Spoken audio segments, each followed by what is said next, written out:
തെരുവുനായ്ക്കളെ നിയന്ത്രിക്കുന്നതിന് ഇവയെ ഷെൽട്ടറുകളിൽ പാർപ്പിക്കണമെന്നാണ് സുപ്രീം കോടതി കഴിഞ്ഞ ദിവസം സംസ്ഥാന സർക്കാരുകൾക്ക് നിർദ്ദേശം നൽകിയത്. എന്നാൽ കേരളത്തിലെ ഈ ഡോഗ് ഷെൽട്ടറുകളുടെ അവസ്ഥ എന്താണ്? തെരുവുനായ്ക്കളുടെ വന്ധ്യംകരണത്തിനും സംരക്ഷണത്തിനുമായി പാലാ നഗരസഭ സ്ഥാപിച്ച ഡോഗ് ഷെൽട്ടർ വെറുതെ കിടന്ന് തുരുമ്പെടുത്ത് നശിക്കുകയാണ്. തെരുവുനായ ശല്യം വലിയ ഭീഷണിയാകുമ്പോഴാണ് ലക്ഷങ്ങൾ മുടക്കി നിർമ്മിച്ച ഡോഗ് പാർക്ക് നോക്കുകുത്തിയാകുന്നത്. സുപ്രീം കോടതി ഇപ്പോൾ ഇടപെട്ട പശ്ചാത്തലത്തിൽ ഈ ഡോഗ് സെന്ററിനും ശാപമോക്ഷം ഉണ്ടാകുമോ എന്നാണ് നാട്ടുകാർ ചോദിക്കുന്നത്. കോട്ടയത്ത് നിന്നും ടോബി ജോൺസൺ തയ്യാറാക്കിയ റിപ്പോർട്ട് കാണാം. വർഷങ്ങൾക്ക് മുൻപ് തെരുവുനായ ശല്യം രൂക്ഷമായപ്പോൾ തുടങ്ങിയതാണ് പാലായിലെ ഈ തെരുവുനായ ഷെൽട്ടർ.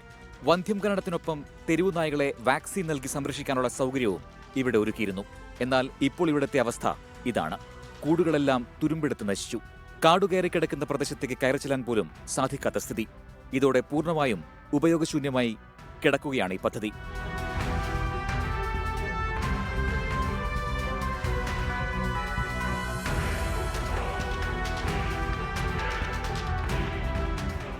മീനച്ചിലാറിന്റെ തീരമായതിനാൽ വെള്ളം കയറുന്നത് ഷെൽട്ടറിന് തിരിച്ചടിയാണ്.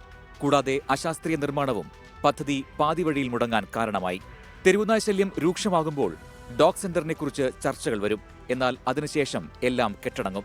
ഒട്ടിക്കോഴ്ച ഉദ്ഘാടനങ്ങളൊക്കെ നടന്നതാണ്. ഇത് പാലാ മുനിസിപ്പാലിറ്റിയിൽ മാത്രമല്ലാത്ത കേരളത്തിലെ വിവിധ തദ്ദേശ സ്വയംഭരണ സ്ഥാപനങ്ങളിൽ ഇത്തരത്തിലുള്ള ഈ തട്ടിക്കൂട്ട് ഷെൽട്ടറുകൾ സ്ഥാപിക്കുകയും അതിൻ്റെ പേരിൽ കുറേ അഴിമതി നടന്നിട്ടുണ്ട് എന്നുള്ളതാണ് യാഥാർത്ഥ്യം. അപ്പോൾ ഇനിയെങ്കിലും കേന്ദ്ര അല്ലെങ്കിൽ നമ്മുടെ സുപ്രീം കോടതിയുടെ വിധിയുടെ അടിസ്ഥാനത്തിൽ സംസ്ഥാന ഗവൺമെൻറ് കർശനമായി ഈ വിഷയത്തിൽ ഇടപെട്ടുകൊണ്ട് തദ്ദേശ സ്വയംഭരണ സ്ഥാപനങ്ങളെ കൊണ്ട് അടിയന്തരമായി ഈ നായ്ക്കളെ റോഡിൽ നിന്നും നീക്കുവാനുള്ള നടപടി ഉണ്ടാക്കണമെന്ന് ഈ അവസരത്തിൽ തൃണമൂൽ കോൺഗ്രസ് ആവശ്യപ്പെടുകയാണ്.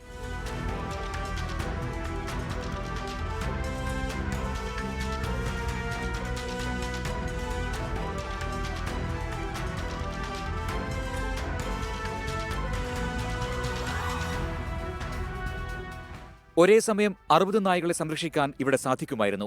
ലക്ഷക്കണക്കിന് രൂപ മുടക്കിയാണ് പാലാ നഗരസഭ ഈ ഡോഗ് പാർക്ക് നിർമ്മിച്ചത്.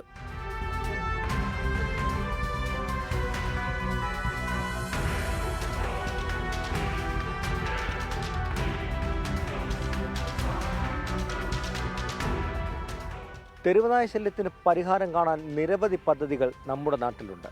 പക്ഷേ അതിൽ ഭൂരിഭാഗം എണ്ണത്തിൻ്റെയും അവസ്ഥ ഇതുപോലെയാണെന്നുള്ളതിൽ യാതൊരു സംശയവുമില്ല.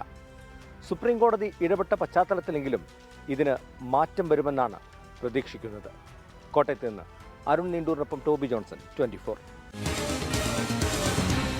പൊതുജനം കഴുതയല്ല സാർ.